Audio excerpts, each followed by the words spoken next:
Welcome to Talk English Lab.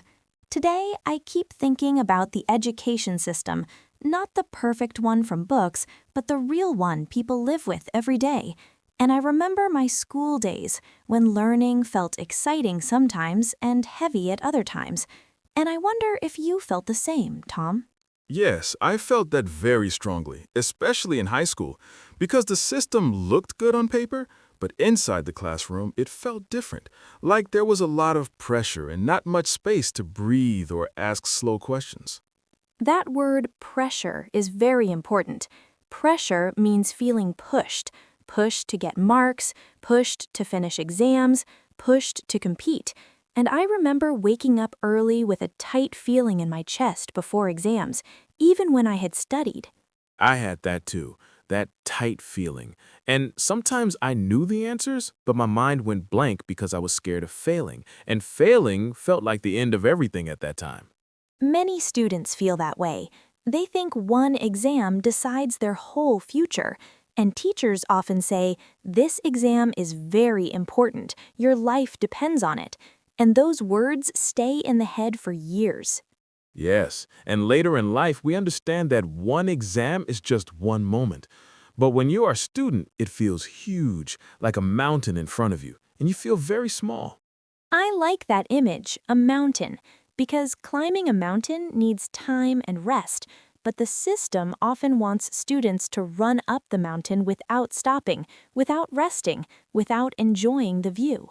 And without choosing their own path, because everyone follows the same road, same books, same answers, same dreams sometimes, even if their hearts want something else. That is such an honest point. Same dreams. Many students are told to become a doctor, an engineer, or something similar, even if they love art, music, or simple practical work. I remember a friend of mine who loved fixing bicycles and small machines. He was very happy doing that, but teachers kept saying, "This is not a real future. You need a big degree." And that can hurt confidence. Confidence means believing in yourself, and when the system does not respect different skills, students start doubting their own value. Exactly. And once confidence goes down, learning becomes harder because learning needs curiosity and courage, not fear. Fear is a big part of the reality. Fear of low marks, fear of parents, fear of teachers, fear of classmates judging you, and sometimes fear of asking simple questions. I remember sitting in class with a question in my mind, a very basic question, but I stayed quiet because I did not want others to think I was slow. Many learners feel that, and it is sad because questions are signs of learning, not weakness. But the system often rewards quiet memorization, not real understanding. Memorization is another big word here. Memorization means remembering without understanding, and I did that a lot. I memorized answers, wrote them, got marks, and forgot them later. Same here. After exams, my head felt empty, like I cleaned everything out. And I asked myself, what did I really learn? What can I really use in life? That question comes later for many people when they start working or living independently, and they realize that communication, problem solving, and emotional skills were not taught enough. Emotional skills are very important, like managing stress, handling failure, working with others, and these are rarely part of exams, but they are part of daily life. I learned emotional skills outside school through mistakes, jobs, and conversations, not from textbooks. And sometimes I wish school prepared us better for real situations. When we say education system reality, this is what we mean: the gap between what is taught and what is needed, and many students feel lost in that gap. Yes, and teachers also feel stuck sometimes because they follow rules, schedules, and targets, even when they want to teach in a warmer, slower way. I have spoken with teachers who feel tired of paperwork, tired of testing, tired of rushing, and they say they want to connect more with students, but time is short. Time pressure again. Everyone is running students, teachers, parents and learning becomes a race instead of a journey. I like the word journey because a journey has ups and downs, stops, wrong turns, and learning should be like that, not a straight line. And journeys are personal. Each person walks at a different speed, but the system often sets one speed for everyone. That creates comparison. Students compare marks, ranks, and results, and comparison can steal joy. I remember feeling happy about my progress until I saw someone else score higher, and suddenly my happiness disappeared. That is very human, and it shows how the environment shapes feelings. And if the system focused more on personal growth, students might feel calmer. Calm is a good word. Calm classrooms, calm minds, calm learning. Because calm helps memory and understanding. Yes, when the mind is calm, learning feels safe, and safety is very important. Emotional safety, feeling accepted even when you make mistakes. Mistakes are another thing. Mistakes are treated like enemies in many schools, but mistakes are teachers themselves. I agree. Mistakes teach us what to improve. But when mistakes bring shame or punishment, students start hiding them. And hiding mistakes stops growth because you cannot fix what you hide. Sometimes I imagine a classroom where students say, "I do not understand yet," and everyone smiles and helps without laughter or judgment. That would change everything because language learning, math, science, all learning needs patience and repetition. Repetition is key, hearing something again and again in a gentle way, not in a stressful way, and that is how real understanding grows. I think that is why many people enjoy learning later in life, because there is less pressure, no marks, no ranking, just interest. Adult learning often feels freer, and people choose what they want to learn, and choice gives power. Choice gives motivation, and motivation is stronger than fear. Fear pushes for a short time. Motivation pulls for a long time. That is such a useful sentence. Motivation pulls for a long time, and when students are curious, they naturally work harder. Curiosity is like a small fire, and the education system should protect that fire, not put it out. Sadly, many students lose curiosity early, and learning becomes a duty, not a joy. But I also see hope because conversations like this and new teaching ideas slowly change how people think about education. Yes, change is slow, but awareness is growing. Parents ask more questions now. Students speak up more. And technology also changes learning. People learn online from podcasts, videos, real conversations. Like this conversation, where we talk slowly, honestly, without pressure, and listeners can relax and think. That relaxed space is important because when people feel relaxed, they listen better and they remember more. I hope students listening feel less alone, because many struggles are shared, even if schools do not always talk about them. Feeling less alone already reduces stress, and stress is a big hidden problem in education. Stress affects sleep, focus, health, and still it is often ignored, as if students are machines. Students are humans first, learners second, and the system sometimes forgets that order. When we remember that, education becomes kinder, and kindness supports learning deeply. Kindness from teachers, kindness from parents, and also kindness toward oneself. Self-kindness is something I learned very late, being gentle with myself when I did not understand something quickly. Same here. I used to blame myself, but later I learned that learning speed does not define intelligence. That message needs to be louder, especially for young learners, because intelligence has many forms. Yes, some think fast, some think deep, some live and find understanding visually, some learn by doing, and all are valid. When the system recognizes that, classrooms become richer and more inclusive. Inclusive means everyone feels they belong, and belonging increases confidence. Confidence again, it comes back because confident learners take risks, and risks lead to growth.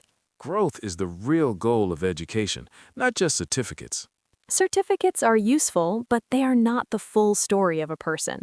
And when people realize that, they start valuing learning beyond school walls. Learning becomes lifelong, not something that ends with graduation. And even now, when I learn something new, I still feel small fears from school days, but I also feel more freedom. That mix of old fear and new freedom is very real, and talking about it helps release the fear slowly. Talking creates understanding, and understanding creates change, even if the change starts inside one person. Inside change matters because it shapes how we support children, students, and even ourselves as learners. I sometimes imagine talking to my younger self and saying, it is okay to be slow. It is okay to ask. It is okay to fail. That would be such a healing conversation, and maybe listeners can say the same words to themselves now. Yes, even now, because learning never stops, and neither does the influence of the education system on our minds. That influence stays quietly in how we judge ourselves, how we approach new challenges, how we react to mistakes. And becoming aware of that influence is the first step to changing our relationship with learning. Changing the relationship from fear-based to curiosity-based, from pressure-based to growth-based. That shift may not happen overnight, but small moments matter, like enjoying one lesson, one idea, one question. Those small moments slowly rebuild trust in learning, and trust opens the mind. An open mind is ready to explore, and exploration brings joy back into education. Joy is often missing from the reality, but it still exists in pockets, in good teachers, supportive families, and self-driven learners. And when joy appears, even briefly, it reminds us what education could feel like. That feeling stays, and it encourages us to keep talking, reflecting, and imagining better systems. Imagining is powerful because today's imagination can become tomorrow's classroom. And while the system changes slowly, individual experiences can change now through mindset, support, and gentle learning. Gentle learning is such a comforting idea, learning without fear, without rush, without constant judgment. I think many people listening wish they had more gentle learning in their past, and they still carry that wish. That wish can guide how they treat others now, especially younger learners around them. Yes, and even how they treat themselves when learning a new skill, a new language, or a new idea. Because the education system reality shaped us, but it does not have to control us forever. Awareness gives choice, and choice brings freedom. And freedom in learning feels like breathing fresh air after a long time indoors. That image feels so real, and it makes me think about how many people are still waiting for that fresh air. Some find it through hobbies, some through work, some through conversations like this. Conversations open windows, and windows let light in. Light helps us see clearly, see our past, see our habits, see our fears. And when we see clearly, we can gently change how we move forward. Forward with patience, with curiosity, and with more compassion than before. Compassion for learners everywhere, in classrooms, at home, and inside their own minds. Because learning is deeply human, not mechanical. And the more we remember that, the more meaningful education becomes, even within imperfect systems.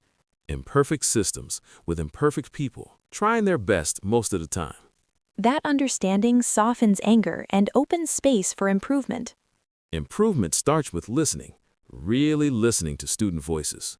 Voices that often go unheard, especially quieter ones, need safe spaces to share.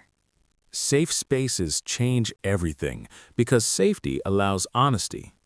Honesty allows real learning to begin. And real learning connects knowledge with life. Life outside exams, outside classrooms, full of uncertainty and possibility.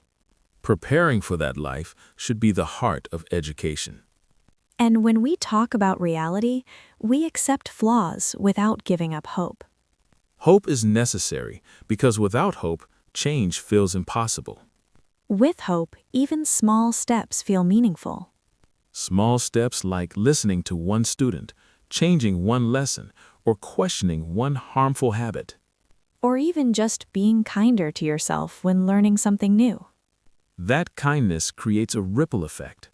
One gentle moment leading to another. And those moments slowly reshape how education feels on a human level. On that human level, learning becomes less about fear and more about growth. Growth that continues quietly, day by day, conversation by conversation. Just like this one, flowing naturally without pressure to reach a perfect point. Letting ideas breathe and develop at their own pace. Because pace matters, and everyone has their own. And respecting that pace is a powerful lesson the education system can still learn. A lesson worth repeating, worth remembering, worth practicing. Practicing patience, understanding, and openness. And staying curious about how learning shapes us. Curiosity keeps the conversation alive. And as long as curiosity stays, there is always more to explore about education, experience, and growth. And that curiosity often starts with simple questions like, why do we learn this? Or how does this help me in real life? And I remember asking myself those questions quietly during long classes. I did the same, especially when lessons felt disconnected from reality, like memorizing dates or formulas without context, and my mind would drift to real problems I wanted to solve. Context is such a helpful word because when learning has context, it feels alive, like the knowledge has a place to stand. Yes, and without context, information feels like floating pieces, hard to hold and easy to forget. I think many students are labeled as weak learners when actually they just need meaning, not more pressure. That label can be heavy. Once someone is called weak or average, they start believing it. Belief shapes behavior, and behavior shapes results, so labels quietly control futures. I once believed I was bad at math, and for years I avoided it, until I learned later that I just needed a different explanation. That happens so often. Different explanation, different pace, different example, and suddenly the subject opens. It shows that ability is not fixed, it grows with support. Support can be small, like a teacher saying, take your time, or a friend explaining calmly. Or a moment when failure is treated as information, not as shame. Shame closes the mind, while safety opens it. That is why some students perform well in relaxed environments, but struggle in exam halls. Exam halls are full of silence, ticking clocks, and fear, and that environment does not reflect real-life thinking. In real life, we discuss, we check, we ask, we take breaks, but exams expect perfect performance under stress. Stress testing memory instead of understanding. And later, employers wonder why people forget what they studied. Because learning under fear does not stay long. When I learned things I loved, like storytelling or communication, I remembered them easily. Love makes learning stick. But the system rarely asks students what they love. That question alone could change many paths. It could guide subjects, projects, even careers. Some schools try project-based learning, where students work on real problems. That approach teaches teamwork, planning, and creativity. And also patience, because projects have challenges. Challenges that feel real, not artificial. Artificial tasks can feel empty. Empty tasks drain energy. That is when students feel bored, restless, or disconnected. And boredom is often misunderstood as laziness. But boredom is a signal, saying something is missing. Maybe meaning, maybe choice, maybe connection. Connection between teacher and student matters deeply. A teacher who listens can change a student's life. I remember one teacher who noticed I was quiet and asked me gently what I thought. That must have felt encouraging. It did. I felt seen, and after that I spoke more. Being seen builds confidence. Confidence invites participation. Participation deepens learning. It is all connected. The system often breaks these connections. Because it focuses on outcomes instead of experiences. Outcomes like grades, ranks, results. Experiences like curiosity, struggle, growth are harder to measure. But they matter more in the long run. Long-term thinking is missing sometimes. Everything is rushed toward the next exam. That rush creates anxiety. Anxiety reduces creativity. Creativity needs space. Space to think, space to fail, space to try again. Try again is a powerful phrase.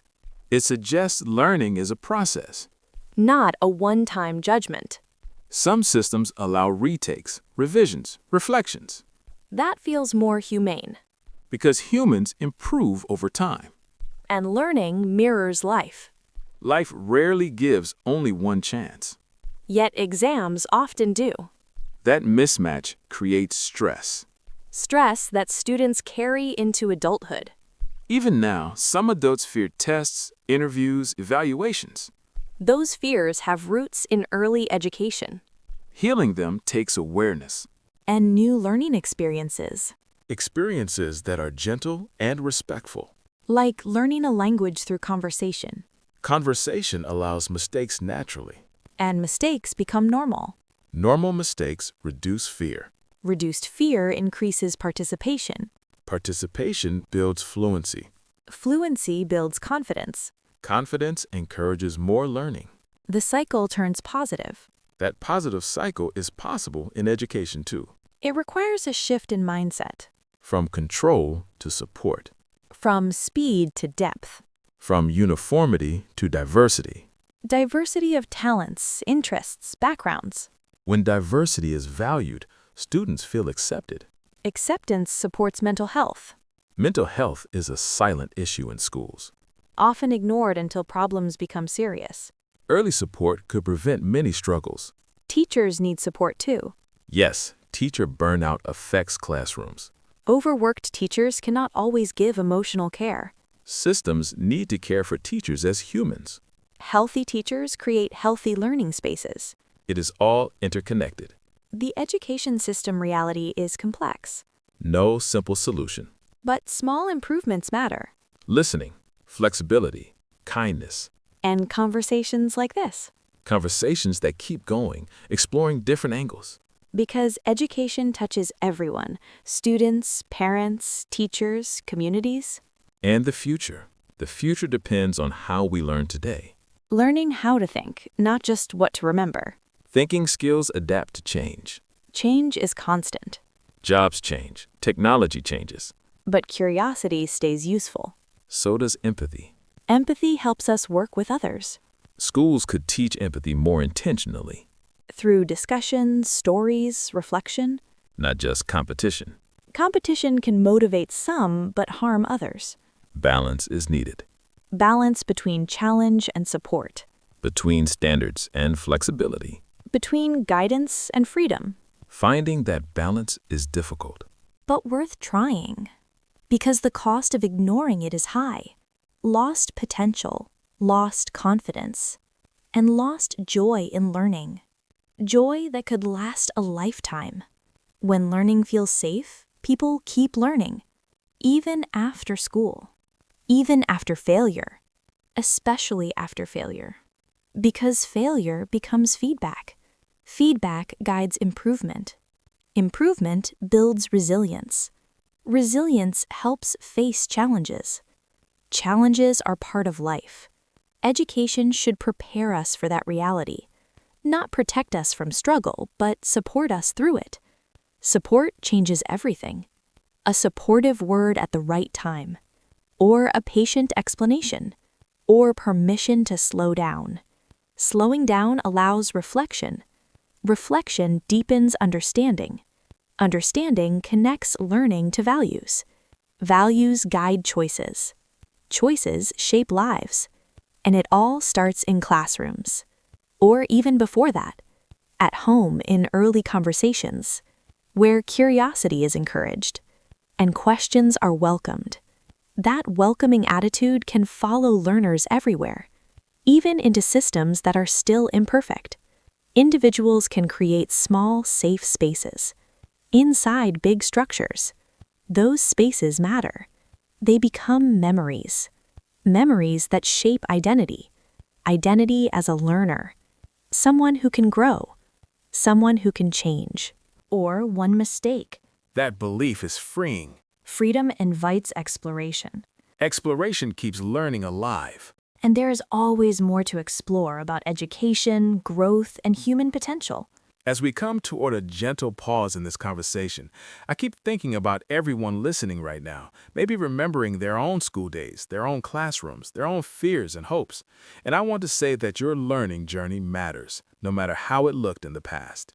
Yes, and even if the education system felt hard or unfair at times, it does not mean you failed.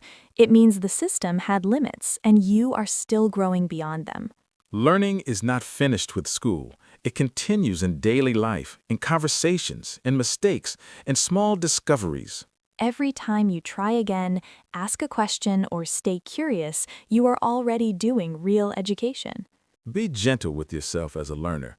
Allow yourself time, and remember that understanding grows step by step. And if you are helping someone else learn, a child, a student, or even a friend, your patience and kindness can change their whole experience. Education becomes meaningful when it feels human, warm, and supportive. That is the kind of learning we believe in here. Thank you for joining us on Talk English Lab and for listening with an open mind. Keep practicing your English, keep reflecting, and keep learning in your own way. See you next time here on Talk English Lab.